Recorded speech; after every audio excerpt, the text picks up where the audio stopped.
And Stephen Caliendo, political science professor at North Central College, back with us this morning. We're going to keep saying your title because it's why you're here talking to us just like about politics. Some random dude you found on Jackson Street. Yeah. Just wanted to come on in here. Exactly. We want to make sure you know that he knows what he's talking about. Right. All right, so let's talk about Kamala Harris. That's what today is all about. All of this has culminated. What does she need to touch on tonight? What should she focus on? Look, I mean, there's some substantive things she's going to focus on. She's continuing to introduce herself to the American public. But I got to tell you, the most important thing she does tonight is not blow it, not blow the energy. 3 straight nights of lots of really good energy here. She'll be the culminating speech on the culminating night. She's got to keep it going. They set her up really nicely. The warm-up acts were excellent. It's time for the headliner to do what she needs to do.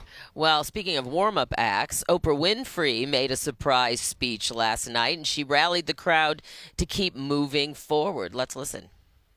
Let us choose the sweet promise of tomorrow over the bitter return to yesterday.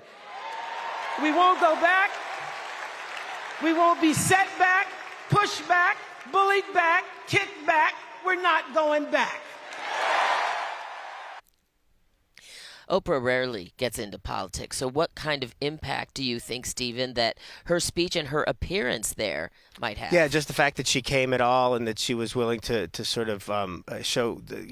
First of all, do you remember when we were kids what a 70-year-old looked like? It did not look like No what kidding. Oprah looks like today. First of That all. was wild, right? It was unbelievable. But I think she her presence matters so much to particular generations. I think the younger people probably don't know that much about Oprah. Also, she mentioned it's great to be back. You can come home again. She mentioned her Chicago connection, and so that was important too.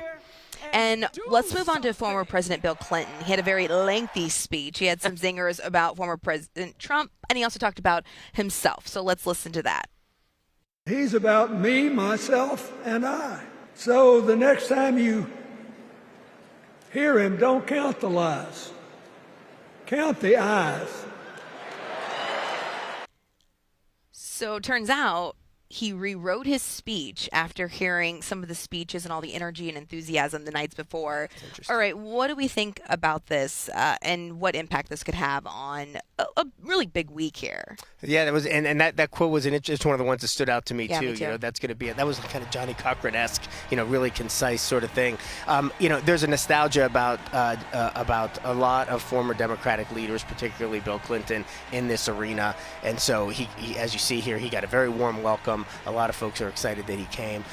Policy-wise, the party's moved to the left of where Bill Clinton was. He probably wouldn't have become the nominee in 2020, 2024. It's sort of a different party than when he was head of it. But nonetheless, he has that gravitas, and it was a very successful presidency in so many ways.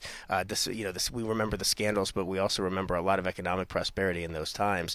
And so Bill Clinton represents that to the Democrats in this group. So all leading up to tonight, the big night, of course. All right, Big Stephen, night. thanks so much. Ahead at 5:45, we'll be talking about some of the DNC star power outside of Oprah and if it makes a difference to vote.